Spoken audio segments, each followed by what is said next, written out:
మరో ఉత్తరం చూద్దామండి. కాకినాడ నుంచి వెంకట్ రాస్తున్నారు.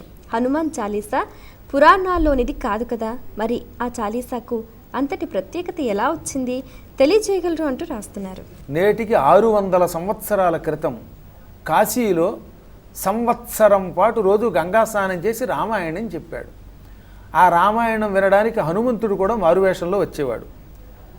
చాలా పెద్ద కథ కదా, ఇంతంత కథలు చెప్పాలంటే క్లుప్తంగా చెప్పాలి. చివరికి మొత్తం మీద ఒక బ్రహ్మరాక్షసుడి ద్వారా ఎదురుగుండా కూర్చున్నది హనుమంతుడే అని తెలిసింది. హనుమంతుడు ఒక ముసలాయన వేషంలో, రోగిష్ఠైన వేషంలో ఉన్నాడు. వెంటనే హనుమంతుడు రాగానే సుందరకాండ చెబుతున్నటువంటి తులసీదాసు గారు ఆఖరణ పురాణం అయిపోయాక ముసలివాడి రూపంలో ఉన్న హనుమంతుడి గట్టిగా పట్టుకున్నాడు. హనుమంతుడు తెల్లబోయి, నేను ముసలాడినండి, రోగిష్ఠాడినండి, నన్ను ఎందుకు పట్టుకున్నారంటే, నువ్వు ముసలాడివి కాదు, రోగిష్ఠాడివి కాదు, రోజు నా పురాణం వినడానికి వస్తున్న హనుమంతుడు అని తెలుసు, నీ కాడు గట్టిగా పట్టుకుంటున్నాను, నాకు రామదర్శనం చేయించు, అది కూడా సీతాలక్ష్మణులతో కలిపి అన్నాడు. అప్పుడు ఆయన చివరికి, నువ్వు చిత్రకూట పర్వతం దగ్గరికి వెళ్ళి 40 రోజుల పాటు రామమంత్రం చేస్తే రాముడు నీకు దర్శనమిస్తాడు. 41వ రోజు ఉదయం రాముడు రాగానే ఆయన కోసం నైవేద్యం సిద్ధం చెయ్యి అన్నాడు. ఈయన చిత్రకూట పర్వతానికి వెళ్ళాడు. అక్కడ 40 రోజులు రామమంత్రం చేసి 41వ రోజు ఉదయమే పిండి వంటలతో భోజనాన్ని సిద్ధం చేసి రాముడి కోసం సిద్ధంగా ఉన్నాడు, నైవేద్యం సిద్ధం చేసి. కానీ ఆ పూట రాముడు రాలేదు, లక్ష్మణుడు రాలేదు. కానీ 2 ముష్టివాళ్ళు వచ్చారు. ఒక ఆయన నల్లగా, ఒక ఆయన ఎర్రగా ఉన్నారు.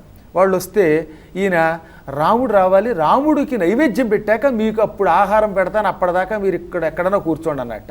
మేము ఆగలేమని వాళ్ళు వెళ్ళిపోయారు. కాసేపటికి ఓ నల్ల కుక్క, ఎర్ర కుక్క లోపలికి వచ్చాయి. చీ అని తోలేశాడు ఈయన. చివరికి ఆ పూట మొత్తం మీద రాముడు లక్ష్మణుడు రాలేదు.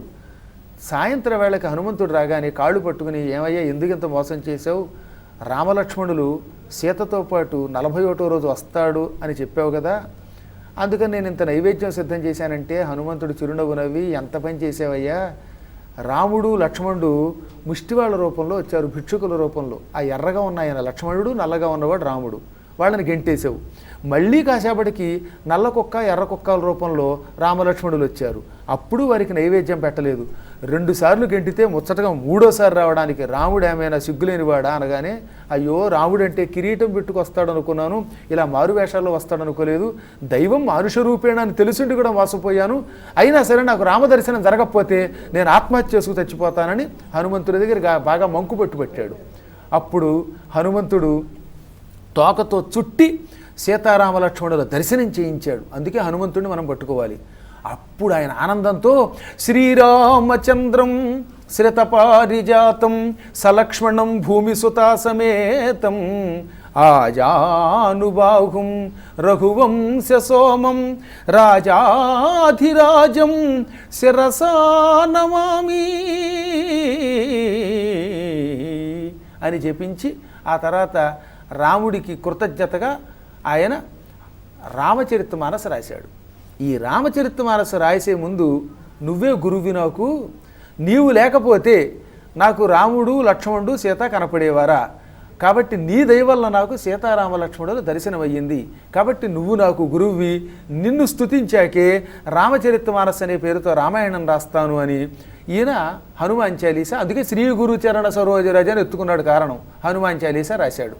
ఆ హనుమాన్ చాలీసా రాయగానే రాముడు ప్రత్యక్షమై, నాకంటే నాకు హనుమంతుడంటే ఇష్టం, ఈ లోకంలో రామాయణానికి ఎంత విలువ ఉందో హనుమాన్ చాలీసాకి అంత విలువ వచ్చుగాక అని వరం ఇచ్చాడు.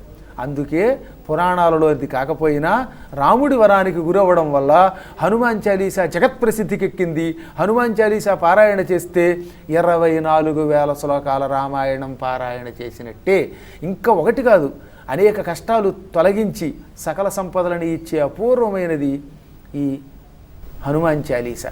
ధర్మ సందేహాలు కార్యక్రమంలో ఇప్పుడు చిన్న విరామం.